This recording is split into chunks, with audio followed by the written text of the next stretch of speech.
Hi everyone, this is Nick from Canada Watch, and today we're going to be covering three stories. The first is an update from British Columbia regarding their state of emergency after a series of flooding that happened last week. The second is new information from Statistics Canada regarding the inflation rate and how it's affecting Canadians. And the third is a new series on Canada Watch following the adoption of cryptocurrency in Canada and its effect on Canadian society. Our top story today is the ongoing state of emergency in British Columbia following a huge rainstorm that resulted in widespread damage to the lower mainland and how Canadians are responding to the situation. Last week there was a surge of rain that hit the province in a very short time frame. It caused major damage to 3 of BC's major highways. It also had flooding in many ports of the lower mainland, including the city of Abbotsford. This has caused a major supply chain challenge in damaging all of the rail lines owned by railway companies Canada National and Canadian Pacific, which has made the moving of goods in and out of the Port of Vancouver a major challenge. The effect of this damage on all aspects of the supply chain in British Columbia, and not to mention people's lives in general, has been catastrophic. Almost all sectors of the economy, from agriculture, transport, retail, and manufacturing, have been unable to secure necessary supplies for the regular operation of their businesses. This comes at a time for British Columbia that has already faced a difficult year with regards to climate change, followed an extreme heat wave in the summer that exceeded 45 degrees Celsius that caused widespread forest fires, and the provincial government has taken drastic measures to ensure the supply chain will not collapse during these recovery efforts. They've limited motorists in southwestern BC to fill up just 30 liters of gasoline per stop until December 1st, in addition to limiting travel in certain areas. Initial reports from the area indicate that despite the best intentions of many, there are some residents that are rushing to maximize what they can get in all aspects of society. There are long lineups at gas stations, causing some gas stations to run out of regular fuel, and there are some reports, regrettably, of major price gouging by some suppliers of essential goods, despite a provincial law that was enacted forbidding the practice during the state of emergency. The response to the natural disaster comes at a critical time for the province in the next 14 days. Environment Canada has warned that another major storm of more than 100 millimeters of rain will hit the northern and southern regions of the province Monday and Tuesday, and the major transportation delays that are caused out of the Port of Vancouver could have a ripple effect on the supply chain countrywide, as the Port of Vancouver is a major logistical hub for Canada's supply chain management. We will continue to monitor this ongoing crisis, and we express our solidarity towards British Columbians during this difficult time. Our second story today is new information released by Statistics Canada that continues our coverage for a worrying trend in Canada's economy. The inflation rate rose to 4.7% in October, and this marked the highest rate seen in 18 years. Working and middle-class Canadians are sure to be affected by these price increases because the three leading categories for inflation are transportation, which includes the price of gas, at almost 10%, housing costs at 5%, and the average grocery bill being up almost 4%. When evaluating these increases in the price of food, meat prices are very notable with almost a 10% increase, and bacon in particular is a major standout in this category and has almost a 20% inflation rate at the moment, along with general increases across the board in many categories.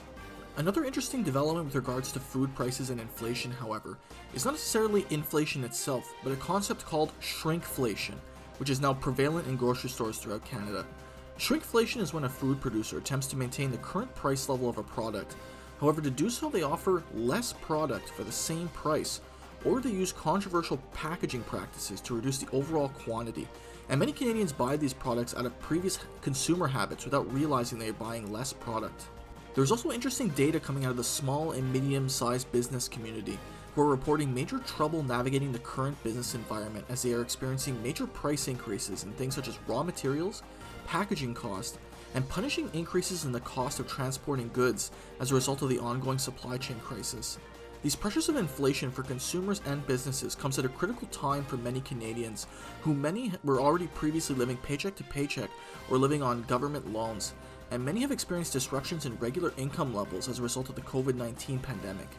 During the Canadian federal election, Canadian voters identified cost of living as their number one issue of concern.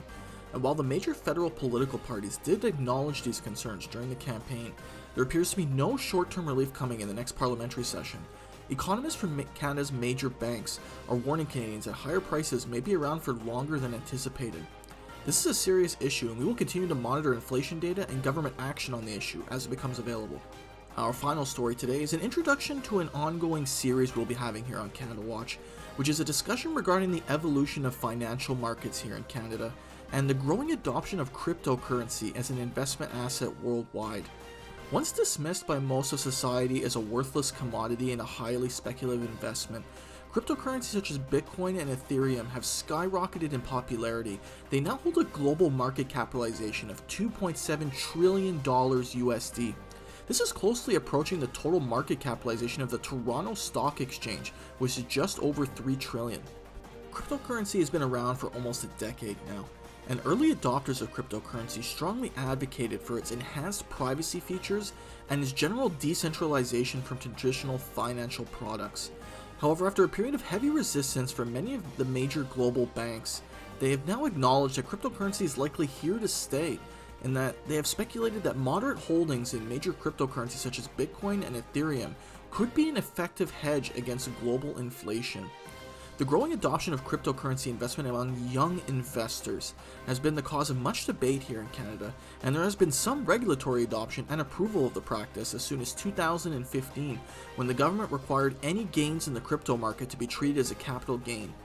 More recently, regulators have approved the active trading of some ETFs on the Toronto Stock Exchange that exclusively hold major cryptocurrencies. This opens up investment opportunities for those who may not feel comfortable with trading on traditional cryptocurrency exchanges. When discussing this subject, however, it is important to acknowledge that cryptocurrency trading is a highly volatile investment. It is subject to volatility. It can go up 30% in a week, and it can see drops as much as 83% at given times. And a lack of regulation regarding fraud protection has resulted in some Canadians being defrauded with little recourse for recovering their funds. Despite these risks, however, cryptocurrency adoption remains a major topic of interest in the future of financial investment.